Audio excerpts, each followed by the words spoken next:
Vamos a hacer grande el meme de 0 días sin problemas de DNS, en referencia al cartel que tantos días sin accidentes pues, que había en fábricas y demás que hemos visto en muchas películas. Y es que este componente vital, muchas veces ignorado y otras tantas muy desconocido, cuando menos, también olvidado, hasta que pasan cosas. Va a ser el componente del capítulo de hoy, que ya prometí en el capítulo del correo. Este sistema es a partes iguales, crucial, invisible y fascinante. Esto es Internet. Sin DNS no habría Google, ni WhatsApp, ni TikTok, ni esa página web que está en un servidor compartiendo IP con otras tantas miles y que nos quieren bloquear por IP. Esto es el sistema de nombres de dominio, o DNS. A veces lo hemos escuchado como la agenda de contactos de Internet. Muy tosco, en mi opinión. En mi época lo llamábamos páginas amarillas, a pesar de que ya había un sistema llamado así. DNS es mucho más que eso. Es una base de datos distribuida, jerárquica, con una capacidad de resistencia increíble y con unas complejidades dignas de un buen vino.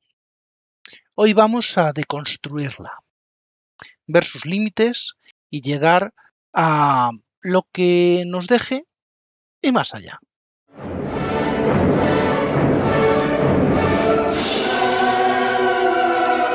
Bienvenidos a Yo Virtualizador.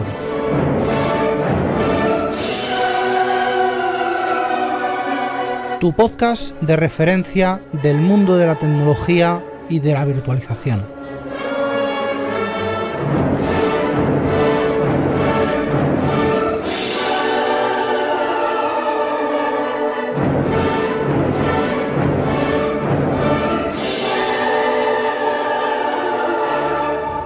Usando la imaginación, pensemos en un árbol.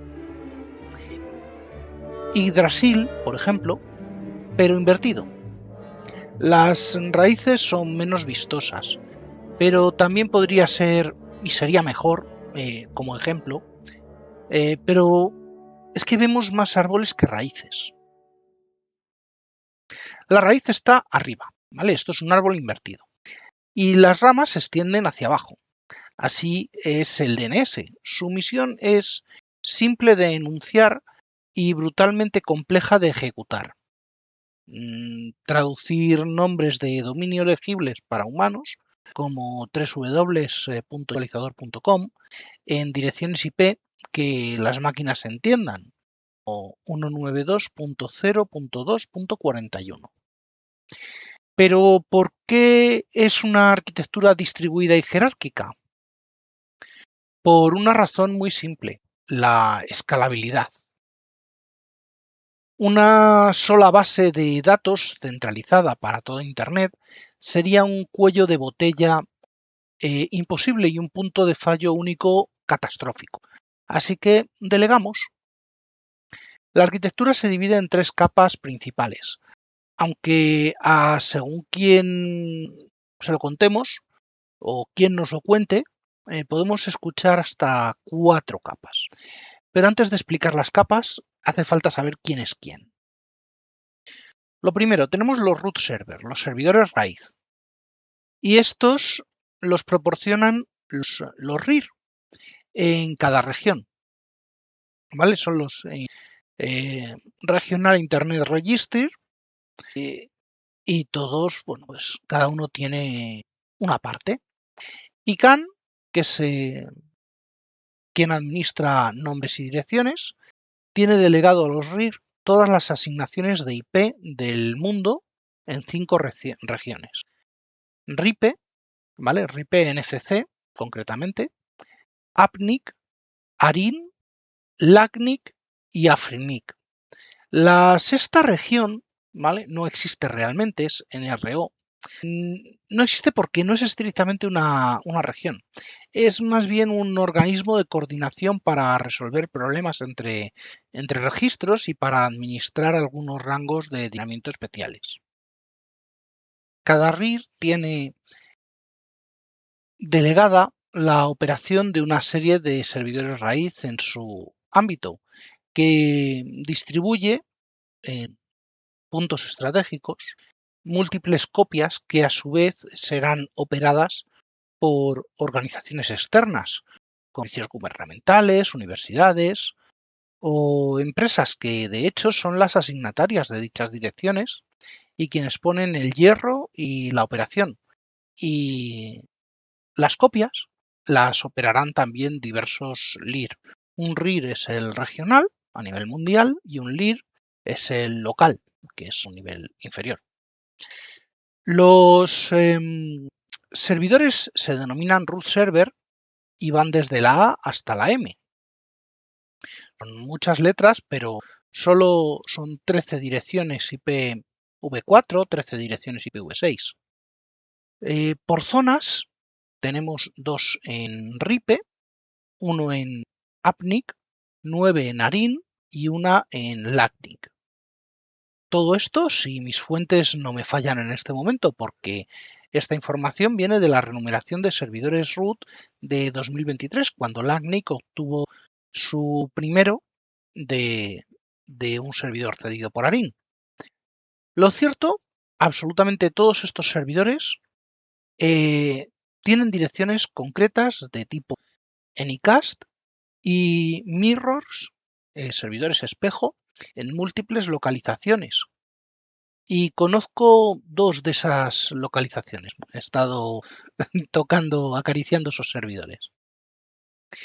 Esta estructura de servidores, llamémosla oficial, pero hay otras, como por ejemplo la de Microsoft, la del IETF, las blockchain o las raíces alternativas. Esto me lo apunto porque no va a caber aquí. Me lo apunto si acaso para una futura ampliación porque está relacionado con la cuarta capa de servicio. Volviendo a la estructura del servicio, estos residen en la raíz y la verdad es que saben poco. A estos servidores se les puede preguntar por los servidores de nombre responsables de cada TLD. ¿Y qué es un TLD? Pues los TLD son los servidores, más bien los nombres del Top Level Domain, los servidores de dominio del nivel superior. Y hay muchísimos tipos, sean genéricos como .com o .info, terminaciones con nombres de ciudades o .dev o .top, rarezas como WTF o XYZ, son GTLD.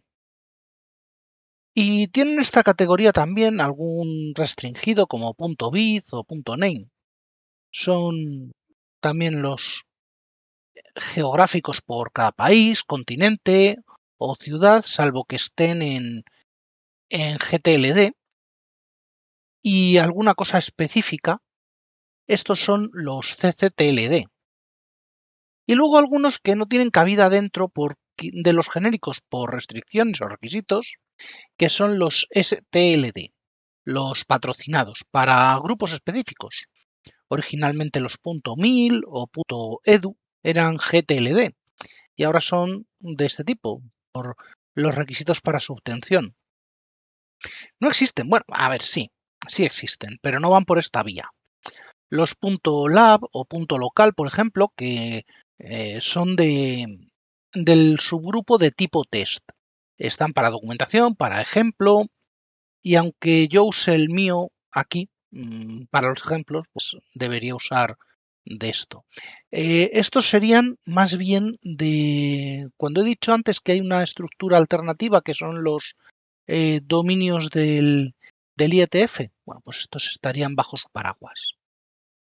Obviamente no cabe todo esto aquí, debería acompañarlo de un artículo, pero creo que la Wikipedia lo documenta lo suficientemente bien y no es necesario porque ¿por qué no? En la Wikipedia estarán toda la lista de todos los servidores, de todos los dominios y su información y sus restricciones. Bueno, en este nivel lo que vamos a encontrar son los servidores responsables de cada extensión y tampoco es que sepan demasiado. Saben lo justo para remitirnos al servidor autoritativo que conoce el dominio por el que se le ha preguntado. La estructura de servidores autoritativos son los que otorgan al titular del dominio la capacidad de crear cada uno de los registros y componentes que necesita. La cuarta capa, como he nombrado antes, la del dominio desde el punto de vista de los ámbitos privados, de arquitecturas zonales, reenvíos, transferencias y las cosas que se suelen hacer en arquitecturas avanzadas, en arquitecturas alternativas, como ya he comentado. Definitivamente lo voy a dejar para otro momento. No me cabe y este artículo no da para cubrirlo todo. Un nombre de dominio, como yovirtualizador.com, termina en punto, sí, aunque nunca lo escribamos. Es como viene referenciado en la RFC. Y una cosa, ni puñetero caso a esos vídeos cortos que salen por ahí diciendo si le añades un punto al dominio, lo podrás ver todo sin publicidad o podrás saltarte el login. Mira, he visto muchas mierdas de esas y no tienen ni sentido ni son reales. Bueno, pues, ¿cómo se puede ver esto? Pues esto lo podéis ver en un NSLookup preguntando por ejemplo, por un dominio. De esa forma responde, pero preguntando por un TLD como .com para que resuelva, no os va a responder. Para que resuelva esto hay que pedirle com. Y con eso nos va a decir en qué servidor están los autoritativos de dicho TLD. Y he dicho com. Pero podría pedir es. O bit. O WTF. ¿Vale? Nos va a decir qué servidor es el autoritativo de dicho TLD.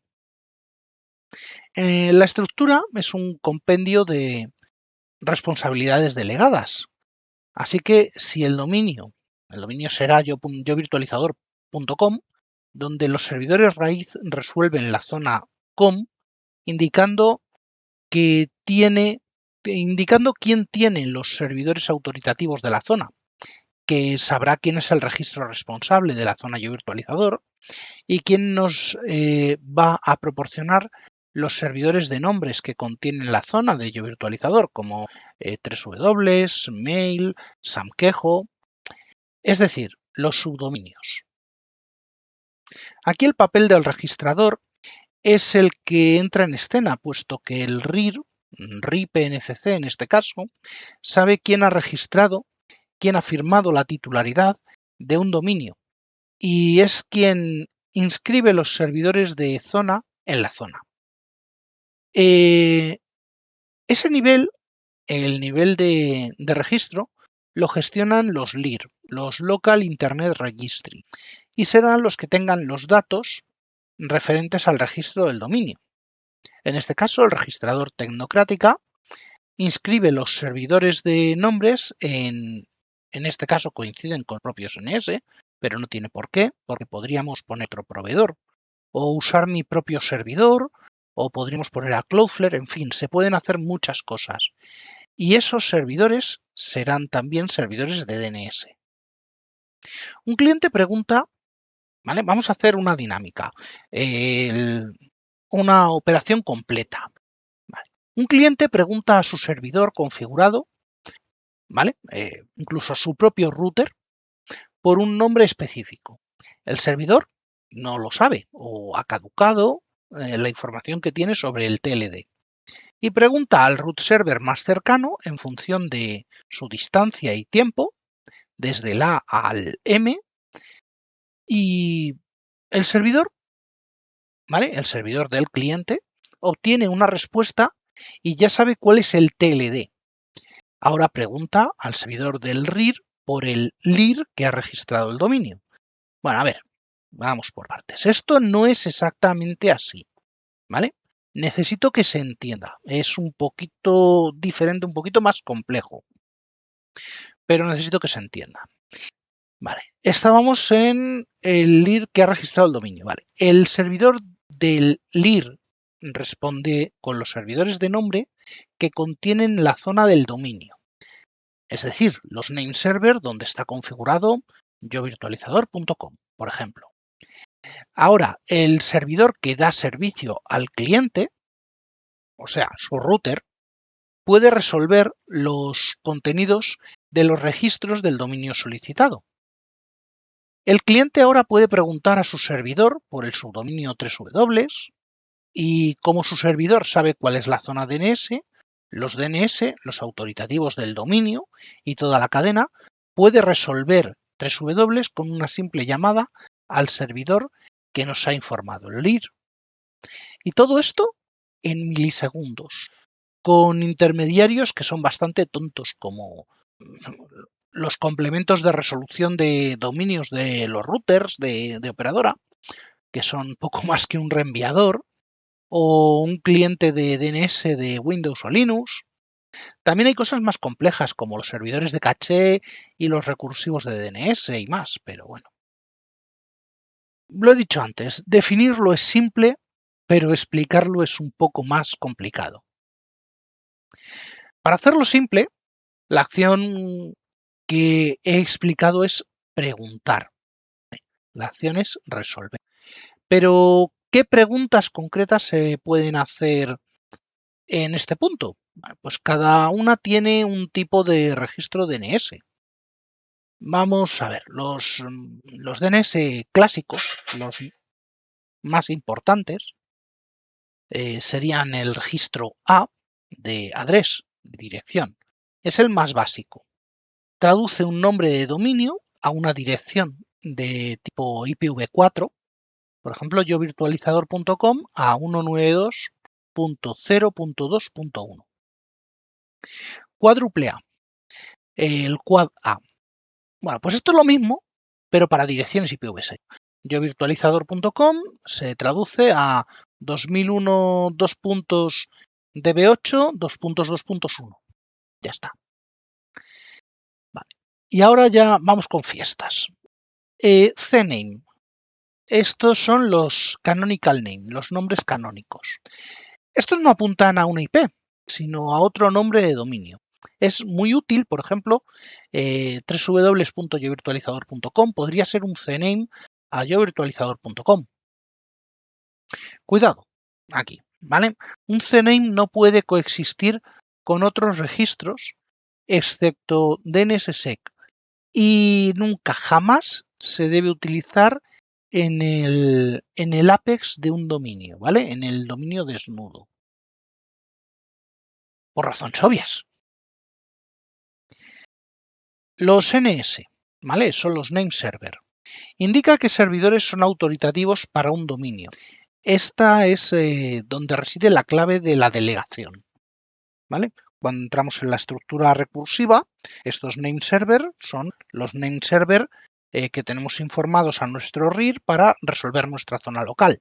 El RIR tendrá sus palabras con sus propios name server para informar de la zona y demás. Ya hemos visto antes cómo se realizaría esa operación. El más, por llamarlo, la navaja suiza, ¿vale? El registro TXT. Este origen este registro en origen tenía otro cometido. Era originalmente para notas. Ahora es la navaja suiza. Se usa para verificación de propiedad del dominio, para el marco SPF del correo, para los anti-spam, para DKIM, sirve para otras muchas cosas.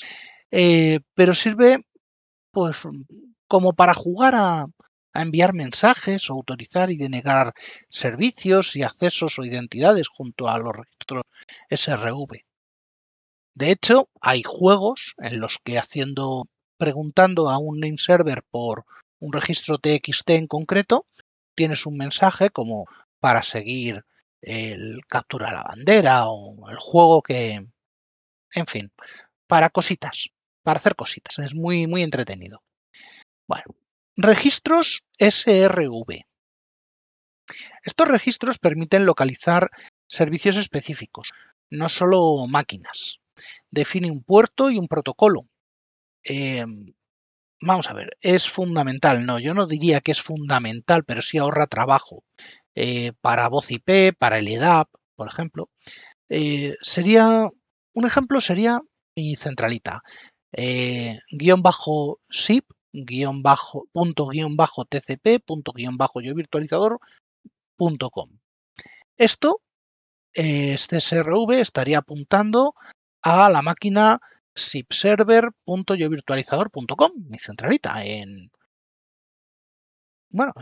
el puerto 5060. O, por ejemplo, los registros --IMAP o --POP3 para el correo en sus respectivos puertos. Estos suelen ir acompañados por un registro de Autodiscover o en directorio activo en Microsoft el registro del KMS para la autenticación de los clientes y de las licencias. Mejor no lo pongáis en el DNS externo, ¿vale? No lo pongáis en el DNS público. El registro MX es específico para el correo electrónico. Define qué servidores aceptan correo para el dominio y con qué prioridad. Un número más bajo es sinónimo de mayor prioridad, desde 0. El SOA. Bien. Este es de lo poco que hay obligatorio, el más obligatorio de todo, que es el Start of Authority, que esto vamos a traducirlo como el acta de constitución de una zona DNS. Contiene información administrativa, el servidor de nombres principal, el email del administrador, sin arroba, ponen un punto, pero bueno, el número de serie para la replicación y los temporizadores para expirar la caché o reintentar transferencias de zona. Lo de las transferencias de zona ya tocará en otro capítulo porque es un concepto avanzado y no me cabe aquí. Registros PTR, vale, el registro pointer. Es un registro inverso. Hace la operación contraria a un registro A o un quad A y traduce una IP a un nombre de dominio. Esto es usado por muchos servicios sobre todo de anti-spam para verificar que no eres spam. Pero también sirve para obtener información. Tengo también el CAA, el Certification Authority Authorization. Esto esto es más moderno, ¿vale? No es habitual, pero sí es bueno tenerlo. Permite al dueño de un dominio especificar qué autoridades de certificación, DigiCert, Let's Encrypt, OmniCert, están autorizadas a emitir certificados SSL o TLS para su dominio, ¿vale? Entonces, si yo le cojo y le digo, oye, este dominio me está respondiendo con un Let's Encrypt cuando tiene en el CAA tiene otra cosa, bueno, pues entonces mira a ver si tienes un man in the middle de alto nivel. Muy bien, hasta aquí un montón de registros. Vamos a detenernos en un registro que es cuando menos peculiar. Es un registro que oficialmente existe, pero que en la práctica está más muerto que... está desaconsejado, ¿vale? Y aún así sigue dando guerra. Hablo del registro ENI y lo voy a esbozar y luego hablaremos de esto más adelante. Imagina que llegas a un archivo y en lugar de pedir la carpeta específica, le dices al funcionario, dame todo lo que tengas sobre este nombre. Eso es conceptualmente una consulta ENI. En teoría, al preguntar por ese registro ENI para un dominio, el servidor DNS autoritativo debería resolverte todos los registros disponibles para ese nombre. El A, el cuádruple A, el MX, el TXT, el NS, todo el lote de una sola vez. Suena útil, ¿verdad? Sobre todo para depurar. Un administrador de sistemas lanza un dig ejemplo.com ENI y en una sola respuesta obtiene una panorámica completa de la zona. Pero esta idea que parece tan práctica esconde una trampa monumental. Y es precisamente por la razón de que el ENI es hoy poco menos que un paria. Luego os explico por qué, ¿vale? Esto. Vamos a verlo al final. El libro de los registros no está totalmente escrito ni cerrado, puesto que hay muchos más registros de diferentes clases para muchas cosas, como confirmar las titularidades, la autenticidad, firmar certificados. El DNS clásico viaja en texto plano, sin cifrar. Va por el puerto 53.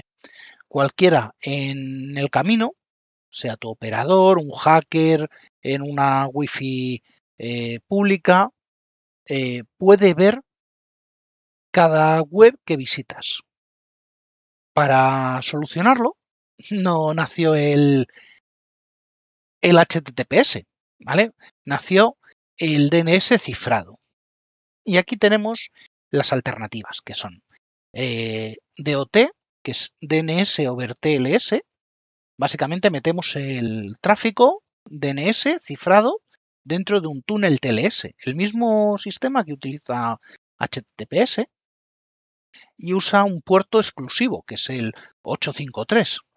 Eso permite a los administradores de red ver que estás usando DNS cifrado y, bueno, depende de dónde estés, hasta podría bloquearlo. Luego tenemos DOH, ¿vale? DNS over HTTPS. Esto ya fue un avance grande, ¿vale? La revolución de la privacidad lo llamaban por ahí en su día. El tráfico DNS se envía como una petición HTTPS normal y corriente y moliente por el puerto 443. Es indistinguible del tráfico web normal. Eso hace que sea extremadamente difícil de bloquear o espiar. A ver, no es imposible, ¿vale? Es posible, pero hay que andar con más cositas. Esto está integrado en navegadores como Firefox y el motor de Chrome. Más allá existen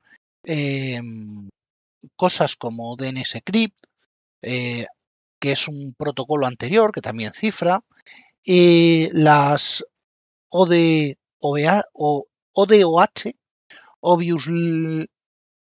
Oblivious DNS over HTTPS, que añade una cadena de proxy para que ni siquiera el servidor de DNS over HTTP sepa qué cliente ha hecho la consulta. Bueno, esto ya son cosas que es privacidad llevada al extremo. Estas alternativas resuelven un gran problema, pero no son perfectos y el modelo de seguridad cambia. Antes te espiaba a tu operador, ahora potencialmente lo hace el proveedor de DNS over HTTPS, o el de la VPN o el del proxy. Elegid con cabeza. Vale, ya tenemos la privacidad en el camino. Pero ¿cómo sé que la respuesta no ha sido manipulada en origen? DNS clásico no tiene verificación de integridad. Un atacante podría envenenar la caché del recursivo con una IP falsa. Aquí entra DNSSEC, DNS Security Extensions. DNSSEC no cifra, sino que firma digitalmente la respuesta. Algo parecido a lo que es el DKIM en el correo, ¿vale? Salvando las distancias y las tecnologías.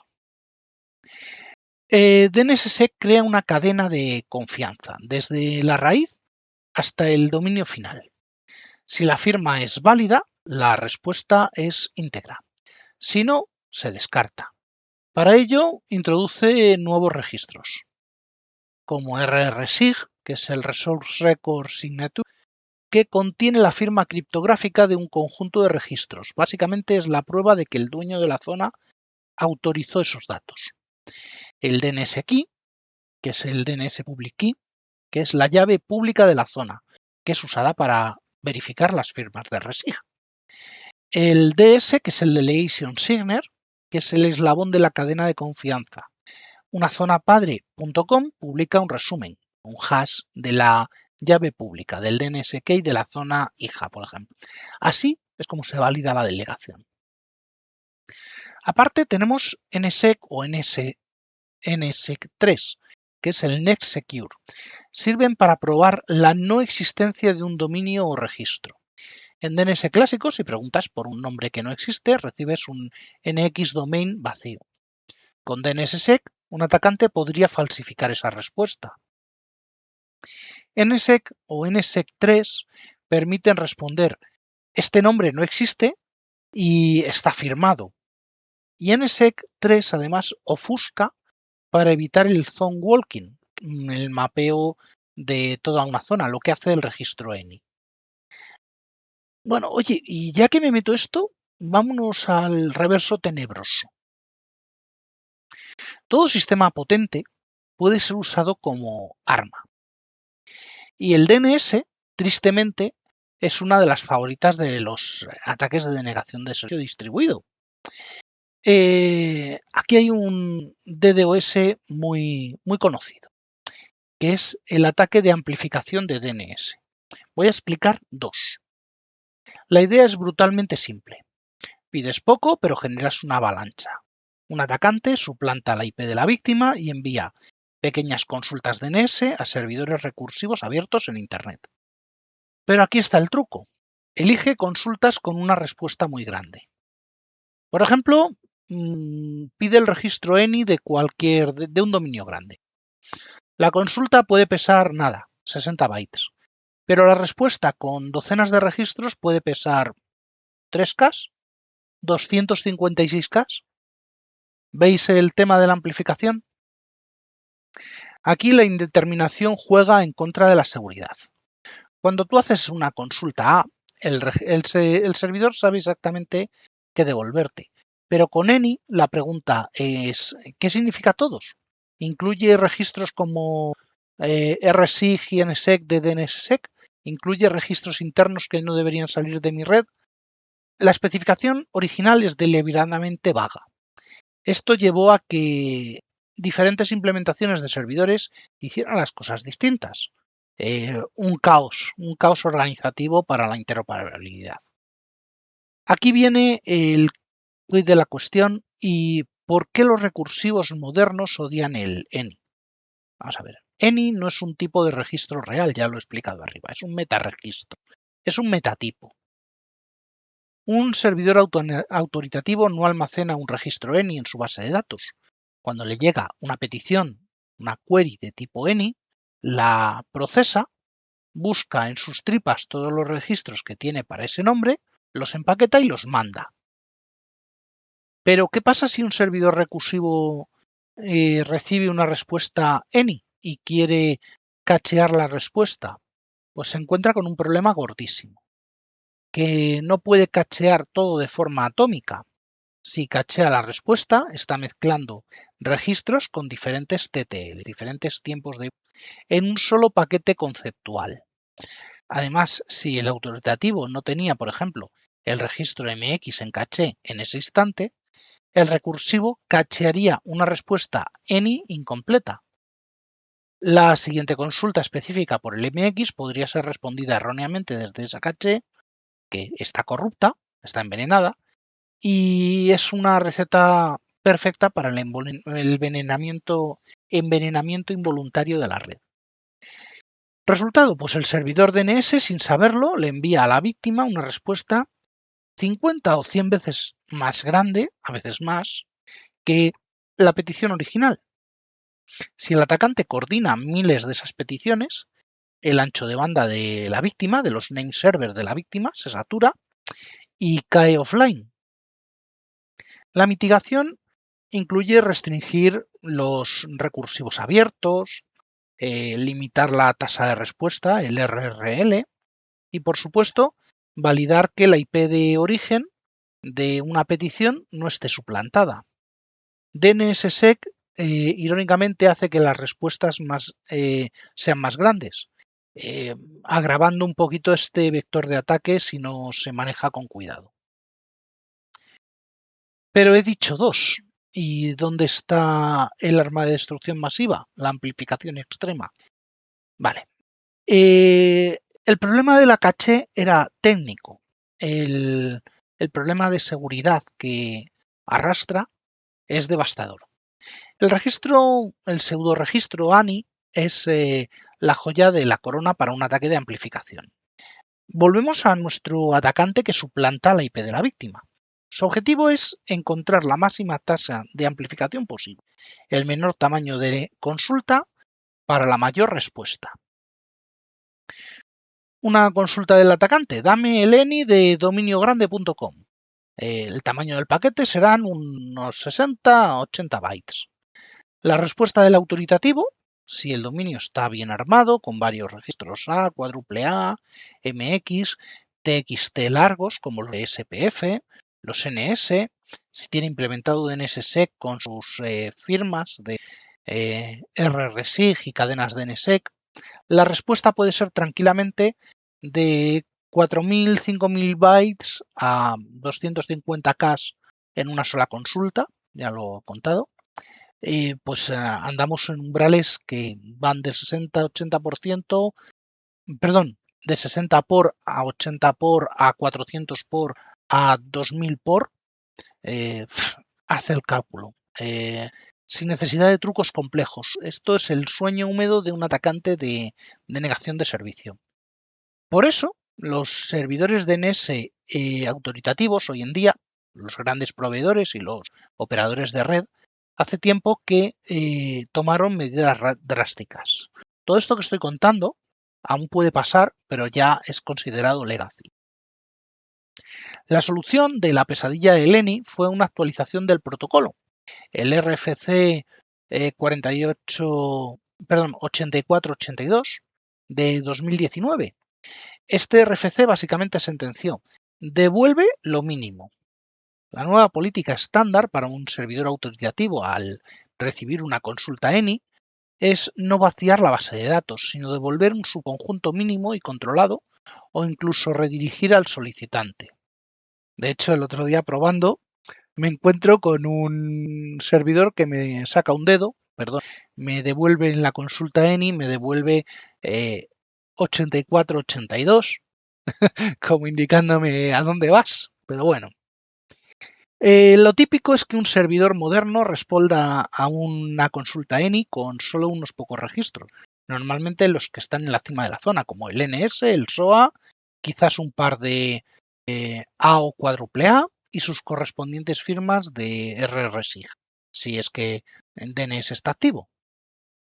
Es decir, la respuesta ENI se ha vuelto intencionalmente inútil para su propósito original de depuración, precisamente para matar su utilidad como vector de ataque.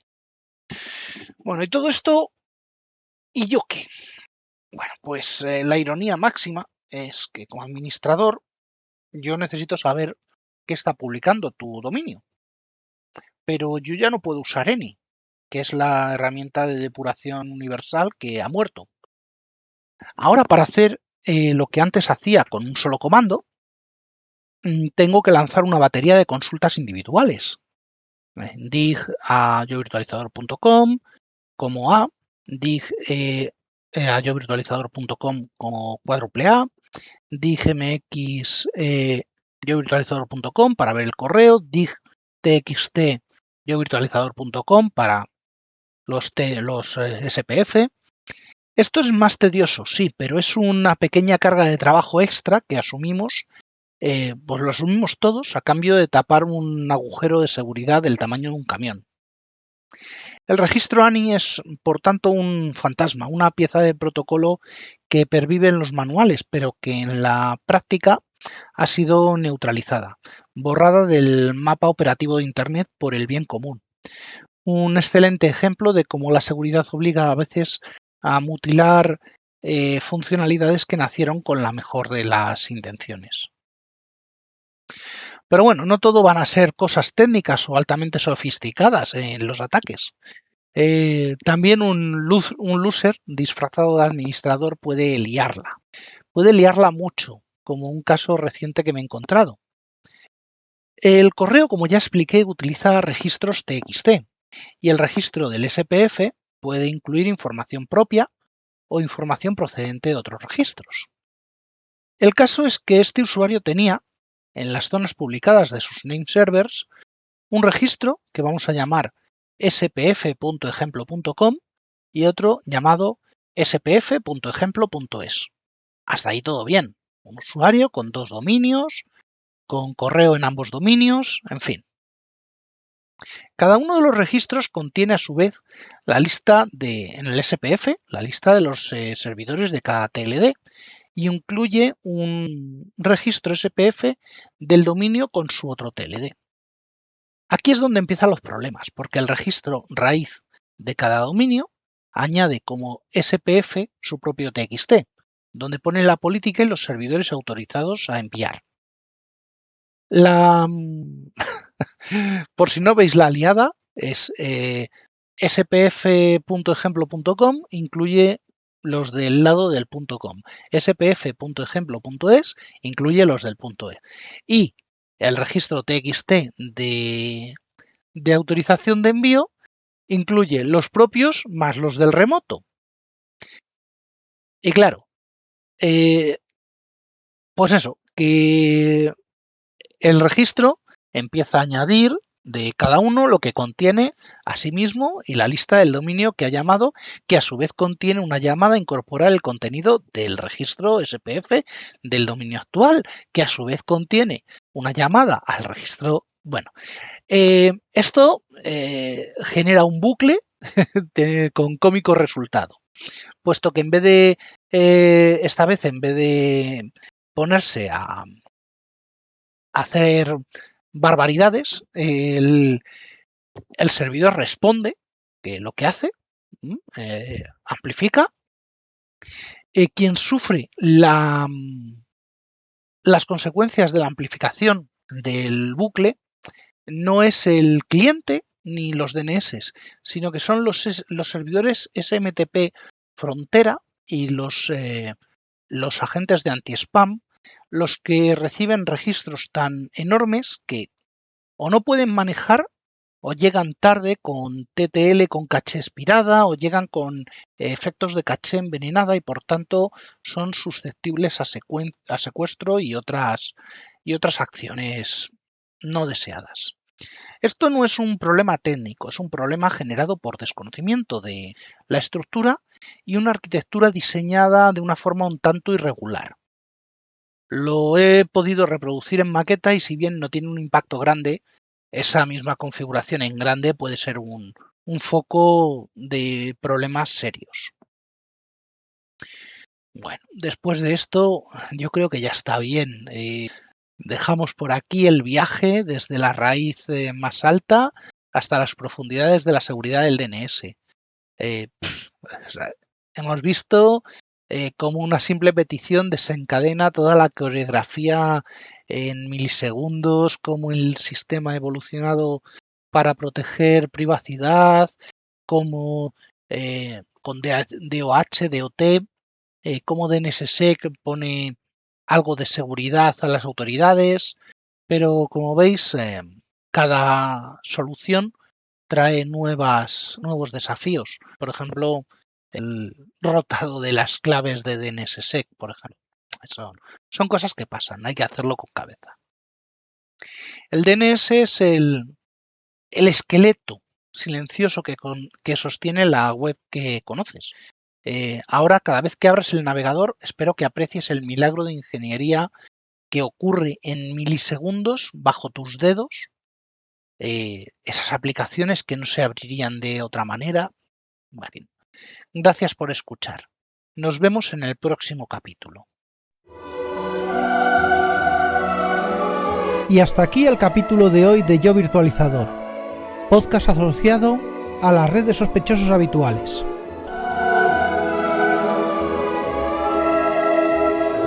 Para más información de contacto, suscripciones y resto de la información referida en el programa, consulta las notas del mismo. Un saludo y hasta la próxima.